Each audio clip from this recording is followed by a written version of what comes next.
Girl. Been there, done.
All right, it's Wednesday, and that means plants and garden expert Craig Hignight is joining us live to answer all of your questions. Go to the WQAD Facebook page right now so we can start chiming in and getting those questions answered. Let's start here. How often should I water my mother of 1,000 plants? This is a succulent, so a mother of 1,000, or we call it mother of millions. It's a calantula. If you feel the leaf, it's very thick, very rubbery, so we let it dry down better than we do just a normal foliage plant. And always remember, drain that excess that comes out the bottom, which you should always get excess coming out the bottom of the pot. From Tim, I have a rose of Sharon about 6 feet tall, growing very close to my garage. Is it possible to move it? When and how should I be doing this? Wow, this is going to be a toughie because it's pretty big, and I would actually say that it's probably leafed out already this year. I'd like to get that move done just as it's starting to show signs of life in the spring. Unfortunately, you're going to sacrifice most of that plant. You're going to take it down to about 1 foot tall and try and move it with as much soil on the roots as possible. If it's one of those things where it just cannot stay where it is, go ahead and give it a shot. Oh, don't forget to use that root stimulator when you're putting it back in the ground, and watch your watering until it gets reestablished. All right, Michelle says, I have lily of the valley and bindweed, which I thought was morning glory, coming up in my garden. How can I get rid of it? Well, that's a kills-all situation. Kills-all will kill any plant that it touches. Just remember, follow the directions on the label and keep it off of desirable plant material.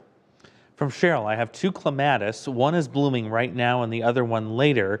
When do I prune them?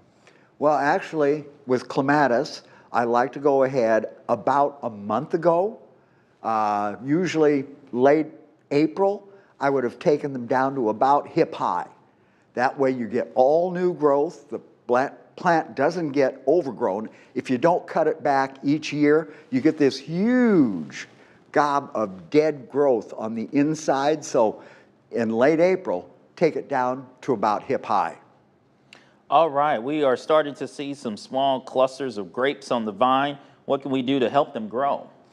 Stay on top of the water. And we have been really dry up until this last week. So if this weather pattern doesn't stay moist, remember that like any other plant in the garden, if we go 7 to 10 days without rain, the plants need a good thorough watering. It's not that light everyday watering. You want to water thoroughly when you do water, but only do it about every 7 to 10 days. From Kevin, when is a good time to cut back the lilac bushes? Now, lilacs are just now going out of bloom. So you will go into that lilac, you'll choose the tallest stem, take it down as close to the ground as you can, cut it off. If it's still too tall, you take the second tallest stem and you work your way through the plant slowly. Remember, you never take more than about 25 to 30% of the plant out in any one year.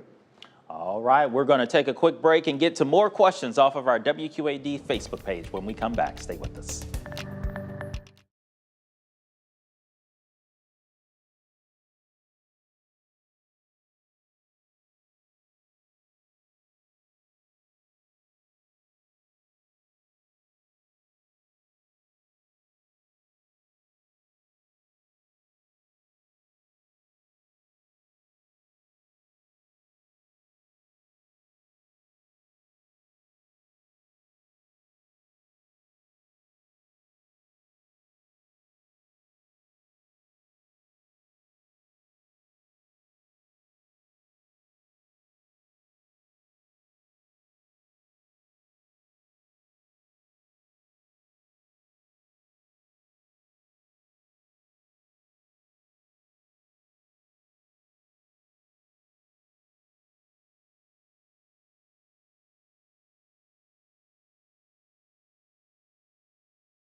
Means Craig Hignight is here to take all your plant and garden questions. So we're on our Facebook Live right now. You can join the conversation there. And we left off with this one here. Can you tell me what is causing black spots on the leaves of my pear tree?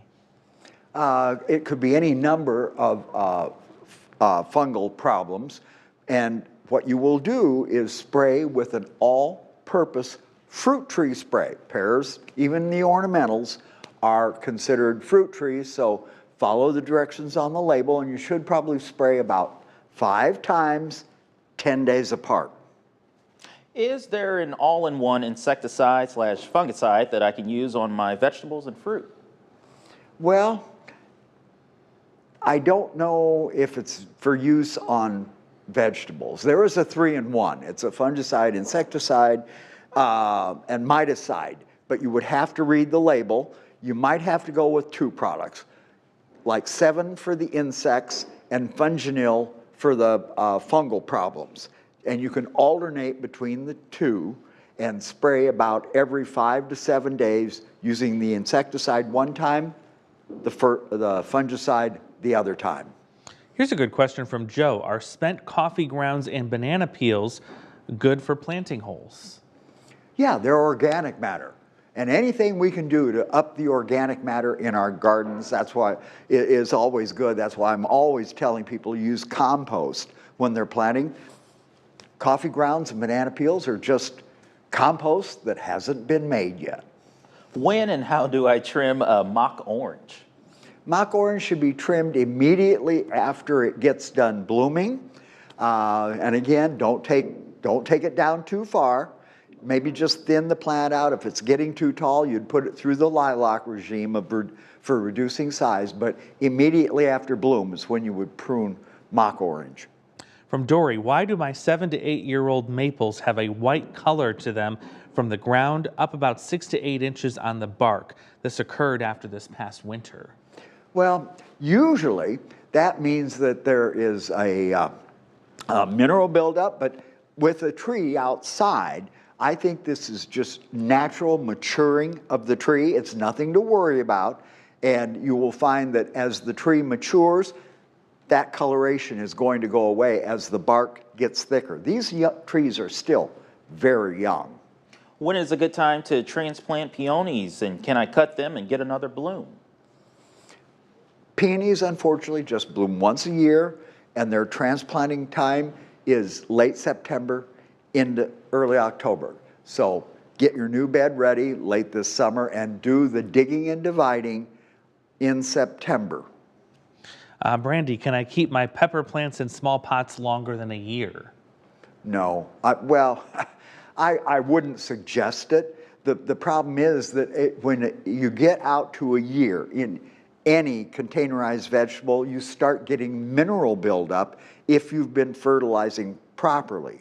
So you would either go ahead and shift the plant up to a little larger size pot with fresh soil, or this time of the year, reduce the root system by cutting the edges off and a little off the bottom and putting it right back in the same pot with fresh potting soil. That soil does need to be refreshed on vegetables long term.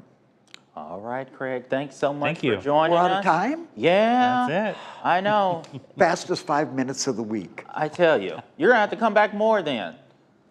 Yeah, if We can talk about if you can get some time in your schedule, right? Yeah, we're all busy people. And be sure to join our Facebook Live with Craig each and every Wednesday. There you can submit your questions and be part of the conversation.